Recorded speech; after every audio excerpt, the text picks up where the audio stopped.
respuesta. O sea, que se puede mirar con dividendos o sin dividendos. Claro que puedes mirar con dividendos y sin dividendos los índices.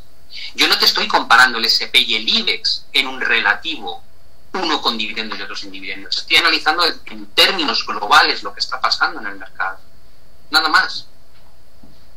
Con lo cual, por supuesto que analizas unos con dividendos y otros sin dividendos, lógicamente. De hecho, el IBEX con dividendo, el que se beneficia del IBEX con dividendo, es aquel que mantiene la posición abierta durante mucho, mucho tiempo, porque los dividendos se van pagando a lo largo del año. Pero el tío que hace una transacción en el IBEX con dividendos y entra y sale varias veces en la semana, ese tío no percibe esos dividendos. Te lo pongo de otra manera para que lo entendáis más claro. Cuando tú compras un fondo de inversión que te publica un NAV, un NAV, que es el valor liquidativo del fondo. Si yo miro Bestinver, el antiguo Bestinver, que era un fondo fabuloso, y veo el recorrido a lo largo de una década, el que compra hace 10 años y sigue dentro, ese NAV es el que él tiene. Es la realidad de su inversión.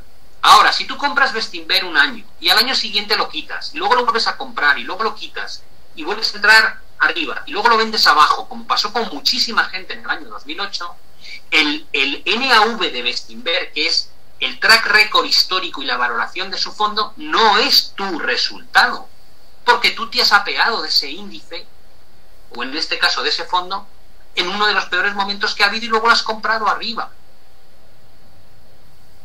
Con lo cual, cuando habláis del IBEX con dividendos, digo, si lo compraste hace 10 años y sigues con él, ese es tu retorno real. Pero no si has estado vendiéndolo y comprándolo en distintos momentos. La falta de respeto sí que no la aguanto. Me parece muy bien que te vayas, Ángel. Te estoy contestando con toda la educación que puedo, pero evidentemente gente como tú, siempre aparece alguno en algún seminario y hay que lidiar contigo. Vamos a dejar el tema porque da igual. Búscate a otra persona, sigue otro tío, no tengo ningún problema. ¿Vale? Yo no te cobro nada por venir a estos seminarios ni por ver mis vídeos. Me parece increíble topar con gente como tú de vez en cuando. Disculpad, pero es que me parece alucinante. Vamos a pasar al análisis.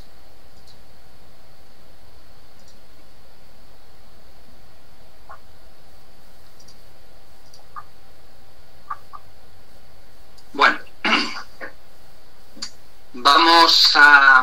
vamos a buscar algunos índices europeos, índices americanos, donde podamos analizar qué es lo que está pasando en detalle.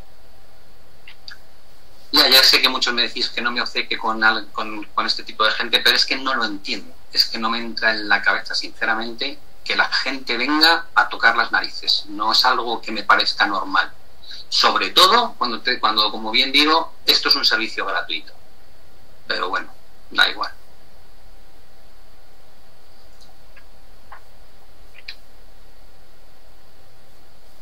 Bueno, vamos a ver un poco lo que está pasando. El DAX a nivel intraday está en una zona interesante de soporte. Aquí lo podéis ver. Este es el desplome de ayer, ¿vale?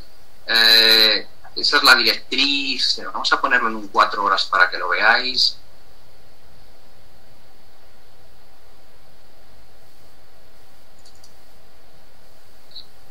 Mirad la directriz, es clarísima, la directriz bajista, y esta es la formación de vuelta, ¿vale? Tenemos esta formación de hombro, cabeza, hombro, tenemos la directriz bajista, tenemos la ruptura del neckline, esa zona, mientras no se supere, es lo que nos hace pensar en términos negativos a medio y largo plazo, y en el corto plazo veníamos experimentando una gran recuperación a lo largo de todo lo que fue finales del año pasado, principios de este año.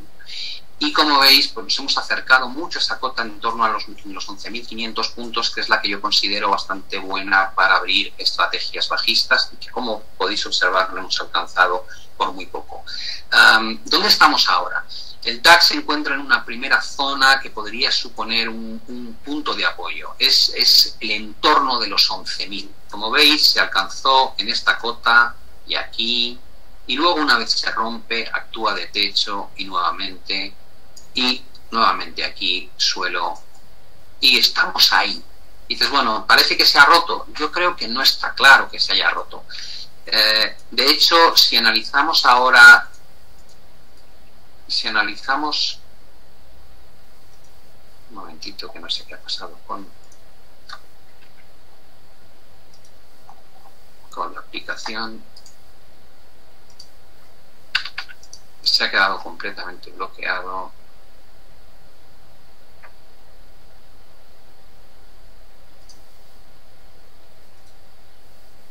Dame un segundo a ver cómo arreglo esto. Un momento, voy a reiniciarlo fuera a ver si lo consigo.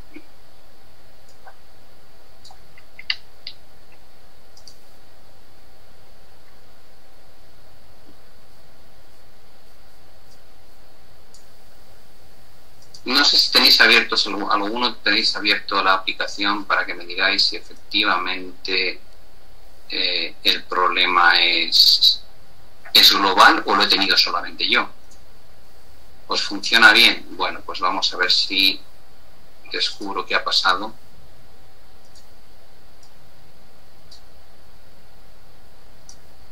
Vamos a ver si lo consigo arreglar aquí.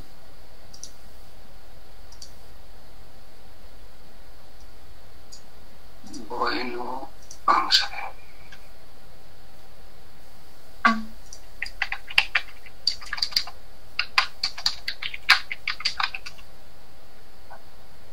Vale, lo tenéis todo bien, lo cual está claro que soy yo. A ver, lo estoy reiniciando. A ver si ahora funciona.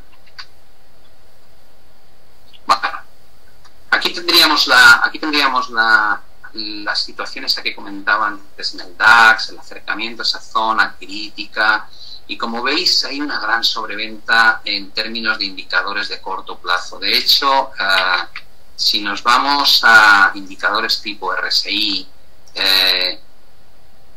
veis que todas las lecturas son muy bajas, y si me pongo en un gráfico intraday de una hora, ya empiezo a detectar alguna señal positiva. Tengo mínimos decrecientes y simultáneamente mínimos crecientes.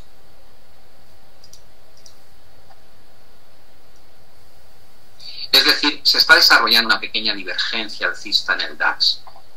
¿Puede ser suficiente para producir algún rebote al alza en el índice en el corto plazo? Yo creo que sí.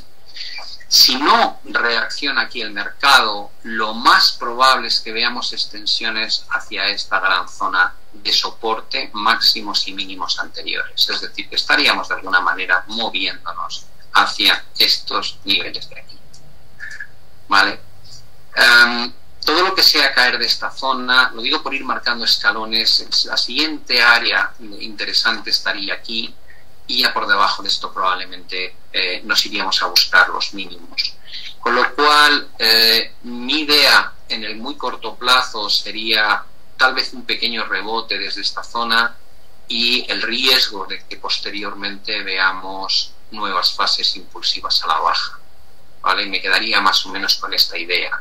Pero la idea importante es que si el DAX vuelve aquí por alguna razón, probablemente merezca la pena abrir un corto.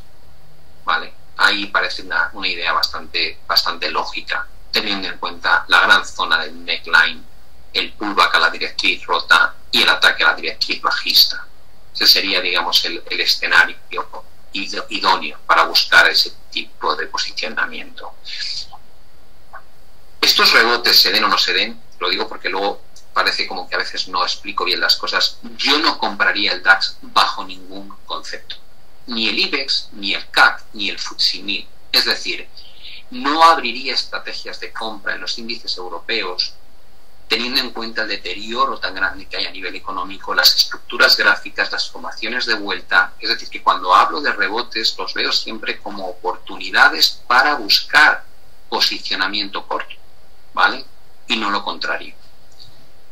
Si nos vamos a lo que está pasando, por ejemplo, con el IBEX, la situación también es bastante clara desde una perspectiva de medio plazo. ¿Por qué? Dices, pues porque realmente el máximo del IBEX se alcanzó hace mucho tiempo, pero sobre todo desde finales de 2016, principios de 2017, muestra una tendencia bajista clarísima. en la que, uniendo todos los máximos decrecientes, vemos dónde está el potencial de recuperación en el medio plazo, en el mejor de los casos. Antes de alcanzar esa cota, nos vamos a encontrar con que hay una gran zona pivote que ha funcionado muy bien en múltiples ocasiones con anterioridad. Y esa zona pivote de mínimos y luego máximos y luego mínimo, mínimo, mínimo, mínimo, mínimo y posteriormente máximo, máximo, máximo, esa zona es la que en las últimas 3 ocasiones ha marcado el final de los rebotes en el índice español, en el selectivo español. Y entonces, bueno, ¿qué es lo que puede ocurrir?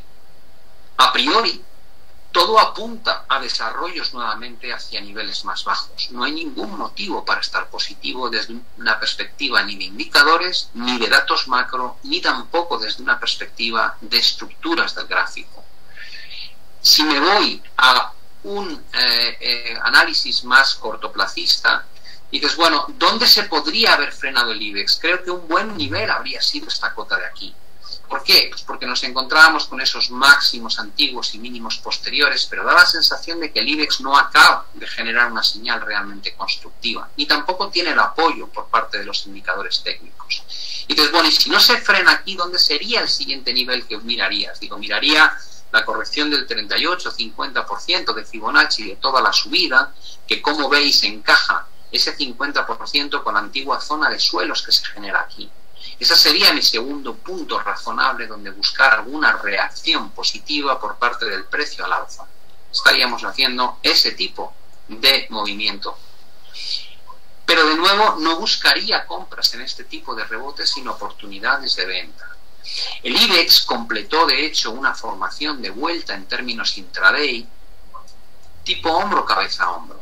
Y pese a que hubo una recuperación bastante notable durante el proceso de subida reciente, no deja de estar esa estructura funcionando todavía. Es decir, esa formación de hombro, cabeza, hombro es la que marca el objetivo a la baja hacia niveles de este estilo. Como veis, aún no hemos llegado ahí. Pero lo más importante, si lo que hacemos es mirar el corto plazo en el IBEX, es tener en cuenta que desde los máximos absolutos todavía tengo una secuencia intacta de máximos y mínimos decrecientes, lo cual deja la probabilidad de ver movimientos hacia cotas más bajas aún abierto.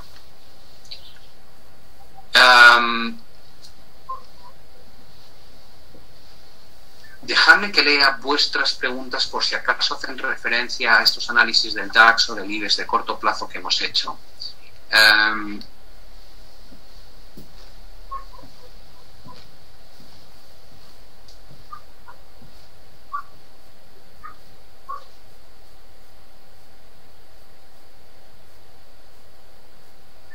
Vale.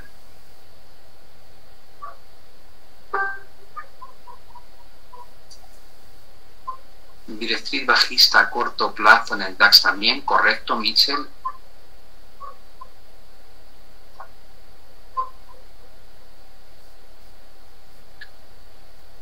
No sé si es cierto lo que pienso, pero ocurre que hay veces que hay como divergencias entre lo económico y la bolsa.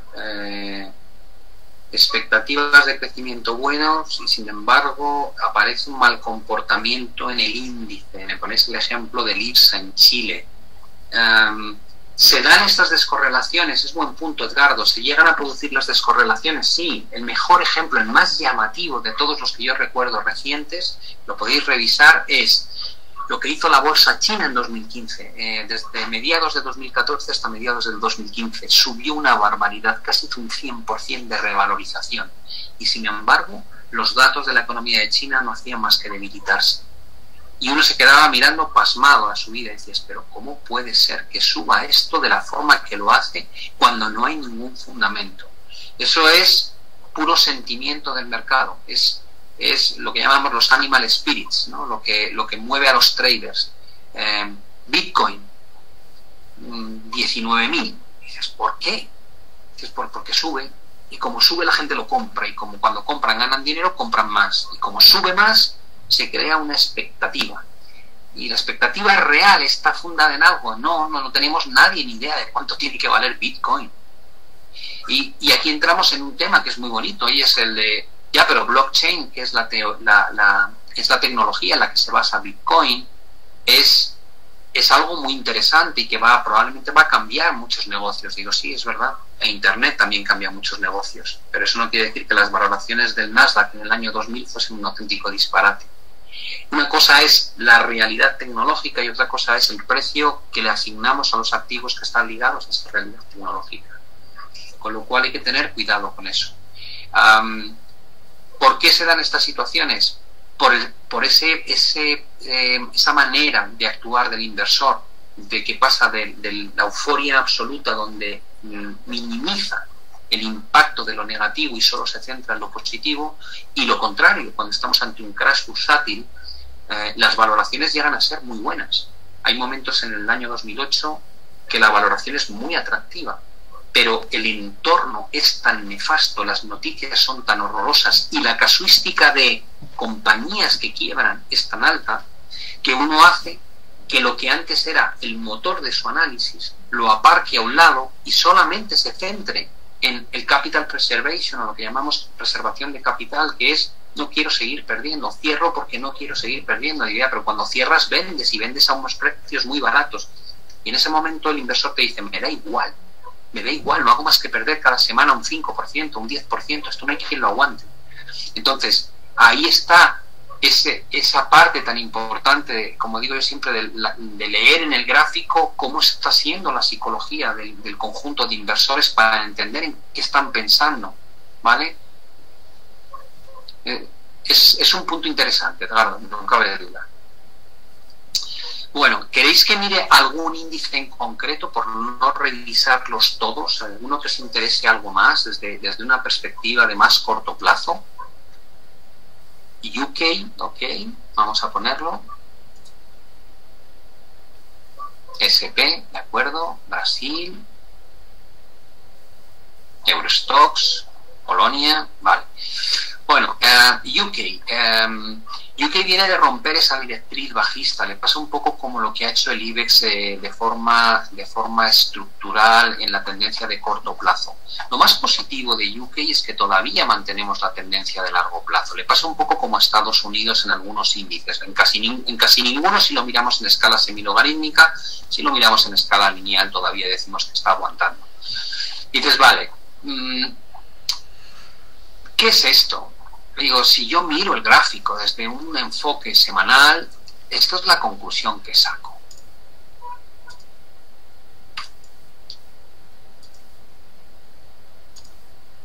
Esto es lo que hay, independientemente de la línea de tendencia. La estructura de máximos y mínimos es claramente negativa. Y dices, bueno, se ha roto esa directriz. Digo, es cierto. ¿Cómo hacemos con Fibonacci? Normalmente medimos el proceso de impulso y luego vemos si la corrección tras la ruptura de la directriz alcanza la zona del 38,50. Y es lo que ha hecho. Con lo cual, si alguien me dijese, ¿ha cambiado estructuralmente FTSE de lo que ha sido el deterioro que comenzó a principios del 2018? Digo, no. Ha roto una directriz, ha generado una recuperación hacia la zona del 38,50, pero sigue mostrando máximos y mínimos decrecientes. Con lo cual, mi visión estructural sigue siendo peligrosa, sigue siendo eminentemente negativa. Y dices, bueno, ¿qué esperarías ahora? Digo, pues esperaría cierto deterioro en el índice. ¿Cómo cuantifico ese deterioro? Pues normalmente nos vendríamos a gráficos intraday. No localizamos ninguna figura de vuelta, pero sí podemos establecer dónde se encuentran los niveles críticos. ¿Qué es lo más positivo que podemos decir aquí? Que tal vez tenemos ahora mismo activada una formación de vuelta. ¿Cómo la identificamos? La superación en el corto plazo de esta zona pivote, que es una zona muy importante, porque está compuesta por los antiguos mínimos mínimos, mínimos, y luego cuando rompe, máximo, máximo y máximo. ¿Dónde vemos esa formación de vuelta tipo hombro, cabeza, hombro invertido? Así. ¿Cuál es el objetivo de esta formación?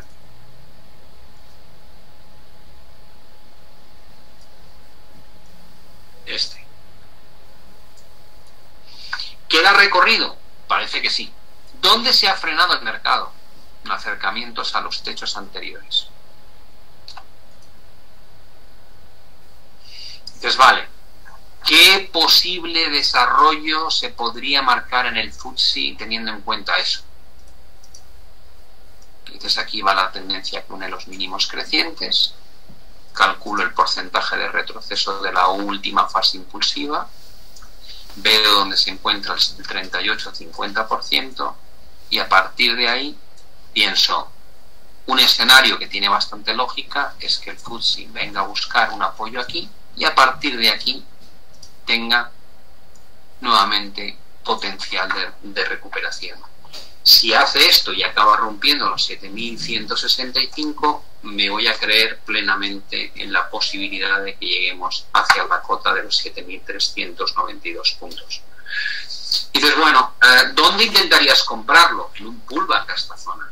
Si quisiese comprar el FTSE, lo intentaría hacer aquí. ¿Dónde situaría mi stop? Por debajo del 61,8 y por debajo de la directriz. ¿Cuál sería mi objetivo? Cerrar parcialmente aquí y el resto aquí arriba. Ese sería el diseño de la posición en el FTSE si lo que quiero es jugar este entorno. Si veo que el entorno global es malo, pero tengo una posibilidad positiva en el FTSE, ¿cómo lo gestiono? Pues normalmente lo que hago es un trade relativo. Es decir, compro el FTSE, pero tiendo a vender otro índice que tenga mala pinta para que mi posición sea corto de aquello que tiene mala pinta, largo de aquello que tiene buena pinta. Yo he estado corto de algunos índices europeos recientemente, pero estaba largo de Australia.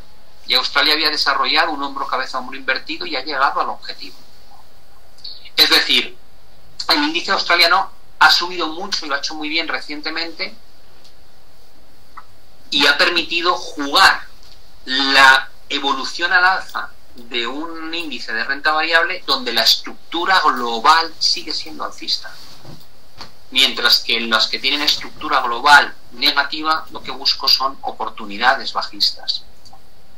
Con lo cual el FTSE es, dentro de Europa, en este momento es de los índices con mejor estructura gráfica que hay. Me habéis preguntado si podía mirar también Brasil, IWM. Brasil lo está haciendo espectacularmente bien y es uno de los países también donde mejor patrón gráfico hay. Lo que pasa es que creo recordar que ya empieza a exhibir riesgo de divergencias. Si yo me voy a Brasil y lo miro en términos semanales, dices, vale, ¿cómo lo vemos? La sensación es que Brasil consigue romper una gran zona de techos aquí.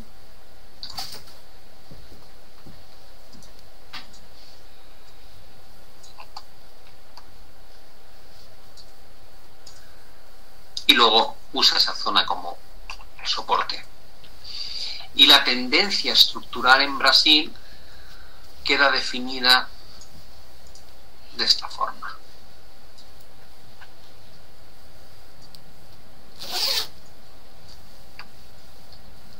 Esa sería la tendencia alcista. Y la parte de arriba la podemos intentar ubicar, no es exactamente un canal, porque como veis tiene una pendiente algo distinta. Ahí tendríamos la pendiente de esta estructura. Y lo único que realmente deberíamos empezar a sentir preocupación es porque pese al incremento notable del máximo último respecto al máximo interior, empieza a haber claras divergencias. Estamos en un semanal. Y dices, bueno, ¿qué más detectas? Todavía no veo la ruptura de la directriz, pero es fundamental vigilar esto. Si empezamos a ver una ruptura de esa directriz en RSI, lo que nos va a advertir es de una corrección que en términos porcentuales va a ser bastante notable. ¿Qué más veo? Que la vela semanal que concluye hoy es un envolvente bajista. Apertura por encima del cierre anterior, cierre por debajo claramente de la apertura de la vela anterior. Con lo cual tengo divergencias, tengo una vela envolvente. ¿Cuál es el primer escenario que se me ocurre? Que podría haber una corrección. ¿Hacia dónde podría ir esa corrección? Lógicamente hacia la base de esa directriz ascendente. Puede haber detenciones previas, puede ser que el índice brasileño encuentre un soporte anteriormente a esa caída. Sí, evidentemente hay varias zonas de soporte intermedio que debemos tener en la cabeza. La primera, esa de ahí, y la segunda, todo esto de aquí.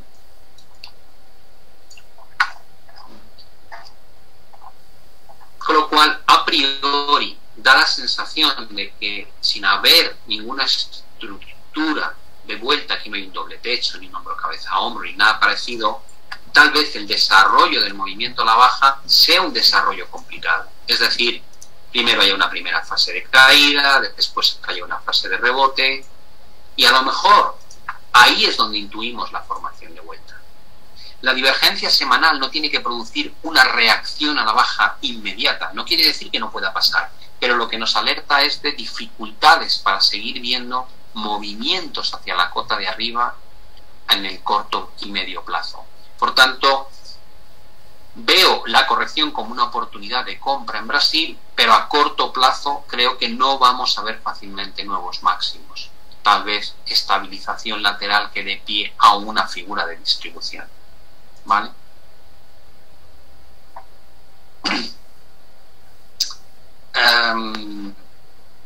Dejadme ver cuáles más habéis...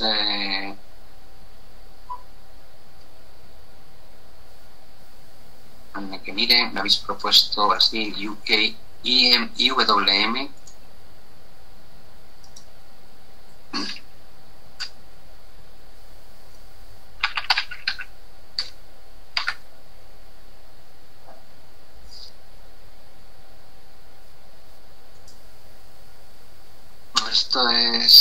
Esto no creo que sea lo que queréis mirar, ¿no? iShares, Edge, MSI, MSCI World Momentum Factor. No creo que sea este código, ¿vale? Si me podéis explicar cuál es el IWM con más detalle. El SP500, para mirarlo a nivel intraday. US 500.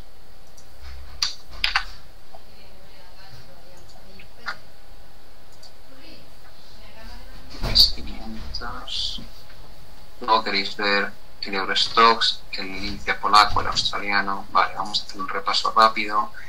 US 500 lo hemos mirado ya en términos diarios, vamos a mirarlo en términos intraday. En términos intraday, la señal que había que haber utilizado, me habéis preguntado antes, oye, ¿no se podía haber utilizado la venta, el acercamiento? La señal probablemente estuvo aquí, con ese pequeño doble techo. Ahí vimos un doble techo. Y a partir de ahí es cuando el mercado se fue deteriorando. La pregunta que hacía Julia, si no me equivoco antes, es si esto puede ser un triángulo descendente. Ahora mismo es una opción perfectamente válida. Podemos estar estabilizándonos aquí durante un periodo para seguir bajando. ¿Dónde surge esta estabilización? Surge en torno a un proceso de caída muy violento que tiene lugar ayer y que fomenta lecturas de indicadores hacia cotas muy bajas. Ahora que hay una ruptura de directriz que está dando lugar a esta estabilización y probablemente lo que hace falta es que esto suba un poco a una zona neutral. ¿Dónde está el primer punto de soporte que yo creo que es muy relevante? Yo creo que esta zona es fundamental. Este RSI es muy bajo. Podría pasar que esto se resuelva finalmente a la baja, veamos un impulso hacia acá y esto de pie a la aparición de la primera gran divergencia horaria alcista. Creo que sí, es un escenario que tiene bastante lógica. Es decir, que podríamos vivir la salida de esto hacia abajo y a partir de aquí una primera fase de recuperación fuerte. Y entonces, bueno, y si no aguanta esta cota de los 2.670, pues creo que hay que estar pendiente de este mínimo. Porque esto fue el gran rango lateral en el que se mantuvo a mediados de enero el mercado antes de la última explosión alcista. Y entonces, vale, y si no aguanta esto, ya la cosa empieza a ponerse mucho más fea y empezaremos a mirar las siguientes cotas pivote hacia niveles más bajos. Lo que parece que es una realidad es que toda la estructura en la que hemos subido, esa estructura en cuña, ya se ha roto y a priori eso es lo que da pie a la idea que hemos barajado del A, B y C en el gráfico diario, ¿vale? Esa sería un poco la idea. Si esto se invalida y el mercado recupera y rompe este techo, el siguiente punto u oportunidad donde creo que hay que buscar ventas es en cercanías a 2.800 puntos por arriba. Y creo que siempre hay que tener varios escenarios potenciales en nuestro análisis. Entre otras cosas, sobre todo cuando estamos en un entorno donde una noticia que no sabemos con qué fecha se puede producir puede ser el desencadenante de un movimiento fuerte en cualquiera de los índices. Por tanto, hay que tener bien claro arriba dónde querría vender o si quiero vender, y abajo qué nivel rompería para volver a atacar un punto más delicado, y si se pierde, qué efecto provoca. Es decir, ir calculando posibles extensiones adicionales. Daos cuenta que como mínimo lo que tendríamos que tener en mente es que tras la ruptura de esta estructura en cuña, el mercado podría tender a corregir hacia la zona del 50%, que como veis rondan en torno de los 2.530 puntos. Ese podría ser un objetivo bastante razonable de desarrollo a la baja, teniendo en cuenta lo que hemos visto de las señales de los indicadores de estocástico MACD a un momento en términos diarios. Lo otro que me habéis preguntado es por, bueno, el CAC francés lo ha hecho muy bien, pero es que está en un techo complicadísimo de romper, ¿vale? Ha recuperado con fuerza durante el mes de enero, pero mirad dónde estamos. Mínimo, yo creo que aquí no va a poder. Me da la sensación de que le va a costar muchísimo, con lo cual a partir de ahí, con rupturas de directrices, creo que va a participar de la señal de debilidad que se ha ido desarrollando en el resto de los índices europeos, ¿vale? Con lo cual me decanto más a una visión de posible caída hacia niveles más bajos y que pueda generar un nuevo apoyo en esa directriz que veis de largo plazo, que pueda venir otra vez a buscar esa zona. Si nos vamos al Nasdaq, Nikkei, el Nikkei lo hemos visto, aún así no me importa ponerlo en un espacio temporal menor.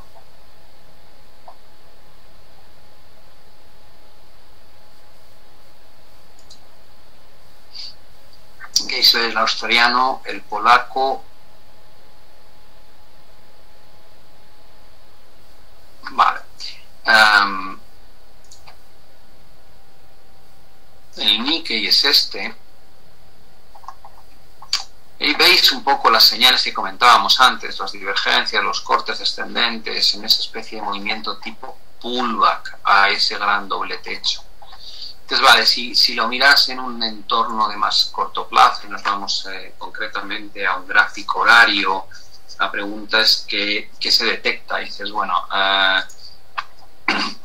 hemos empezado a perder los primeros mínimos significativos, ¿vale?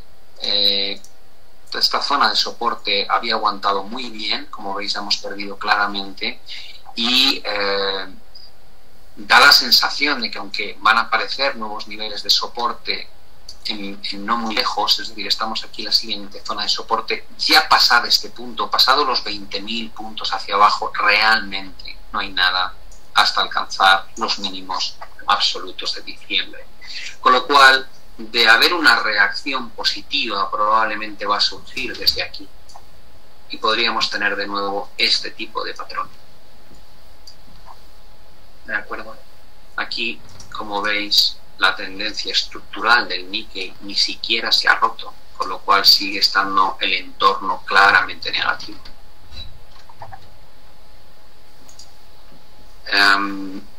El índice australiano, que me estáis preguntando si lo puedo ver, es este. Ahí veis la formación hombro-cabeza-hombro, y el objetivo se ha cumplido perfectamente. De hecho, se ha extendido incluso un poco más. Y dices, bueno, ¿qué sensación da? Lo mejor que tiene el índice australiano es que la estructura de fondo sigue siendo muy buena. Por eso yo me decanté a comprar este hombro cabeza hombro invertido. Y dices, bueno, ¿lo comprarías ahora? Digo, con un RSI tan elevado, no. No veo divergencias, no veo que haya una señal mala. Pero creo que está muy extendido y habría que esperar a que se produzca una corrección. Lo último que generó fue un triángulo simétrico en lo que podría ser una onda 4. Y eso sí me es preocupante porque recuerda un poco la estructura de Estados Unidos. Es decir, que si yo miro esto, parece que aquí tengo el movimiento en 1, en 2, en 3, en 4 y en 5. Y si eso es así, lo que probablemente debería desarrollarse ahora es una corrección en A, B y C. Por lo cual yo ya no tengo esta posición y creo que tiene un poco de riesgo. Y lo llamo correctivo porque, como veis, la estructura principal sigue siendo netamente positiva, a diferencia de lo que pasa, por ejemplo, con los índices europeos. Eurostoxx 50. Lo voy a poner en horario directamente, con 4 horas.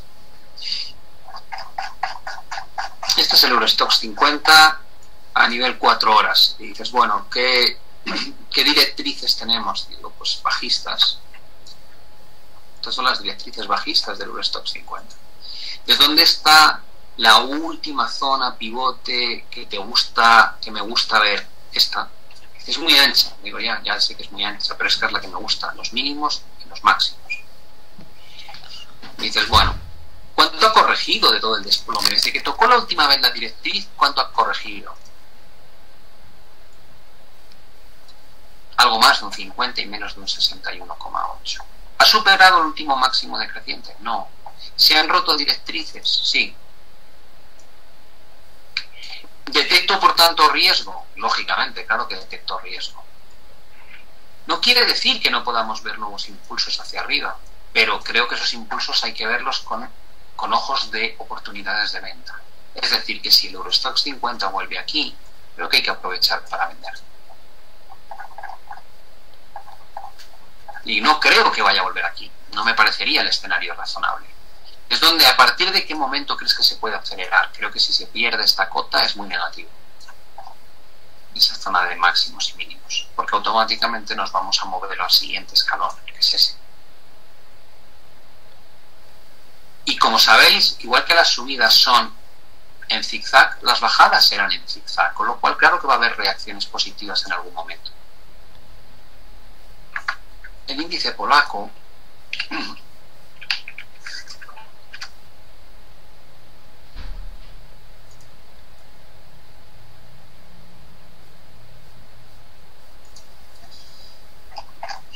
pues ahí tenéis un riesgo de que se complete una formación tipo doble techo, pero lo cierto es que viene de haber hecho algo importante.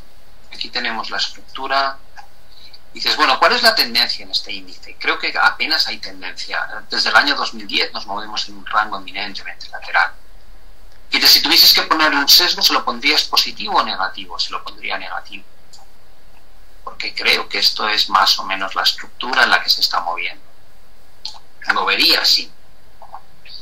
Y dices, bueno, ¿qué te gusta? Me gusta el hecho de que recientemente la secuencia de mínimos sea al alza y la de máximos también al alza.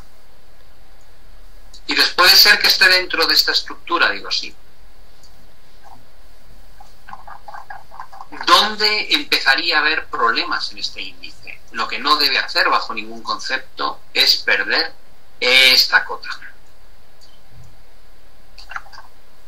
¿Por qué? Porque tiene connotaciones muy negativas. Porque si pierde esa cota, empezaremos a hablar de ruptura de directrices, de formaciones tipo doble techo. Y a partir de ahí invita a pensar en esto. Es decir, que mantendría una visión positiva en el índice mientras esté por encima de los 2.344, 2.350 puntos. Y si se pierde este nivel es cuando empezaría a preocuparme de que va a participar de la corrección que creo que es posible que se dé en la renta variable. Vale, voy a mirar el Nasdaq ya por último.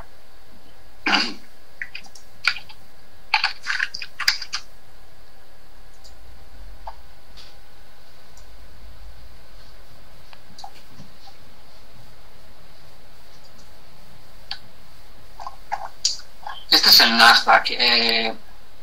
Dices, bueno, desde una perspectiva, voy a ponerlo en semanal para que lo veáis mejor. Dices, bueno, ¿dónde están los grandes máximos y mínimos? Máximo, máximo, máximo, y tenemos el primer desplome, la recuperación, segundo desplome, recuperación, tercer desplome y recuperación. Todos los máximos y mínimos son decrecientes. Y dices, vale, ¿hay señales de divergencia aquí abajo a nivel semanal? Digo, no. La vuelta ha sido nube. Es un movimiento nube. Y desde esta vela, ¿cómo es? Digo, pues de momento fea. Esta vela no es muy allá. Me voy a un diario. Detecto una estructura similar a la que hemos comentado en Estados Unidos, digo, sí, al SP500, digo, sí, me parece que estamos en esto, ¿no? Luego ahora tocaría una vez. Y dices, vale, ¿dónde claudicas o dónde empiezas a pensar que el movimiento a la baja tal vez ha hecho ya tope? Ya no vamos a ver más caídas, o las caídas van a ser de menor cuantía. Digo, si algún día supera esos últimos dos máximos decrecientes, creo que hay que cambiar el sesgo, claramente. Y desde ahora, con esa vela semanal que no pinta muy bien, ¿ves alguna señal de debilidad? Digo, veo simplemente la ruptura en el RSI. ¿Se ha roto la estructura en precio? No. Estamos por ahí, bueno, sí, perdón, he dicho no, estamos justo ahí, hoy rompiéndola. Estamos por ahí, tonteando con esa línea de tendencia. Y desde aquí no hay divergencias. ¿Hay divergencias en algún otro sitio? Porque estas no las tienen. Y digo, sí, en cuanto nos vamos a indicadores que suelen generar con más frecuencia de divergencias, detecto que a nivel de momento sí las hay, muy claras, por cierto. Y digo, ¿y un estocástico?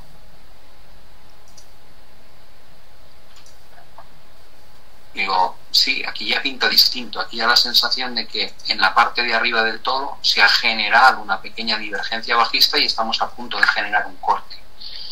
Invita a pensar en un contagio similar al que hemos visto en el SP. Creo que sí, que son gráficos bastante parecidos. Dices, bueno, ¿dónde están los niveles? Pues el alto de la onda 3 es muy importante porque fueron dos máximos. Esa zona, aquí puede haber una reacción positiva hacia arriba. Si algún día pierde los 6.800 puntos, lo más probable es que lo veamos rotar hacia la cota de los 6.600. Y si pierde 6.600, nuestra siguiente referencia se situará en la onda 1, ahí, 6.400 más o menos.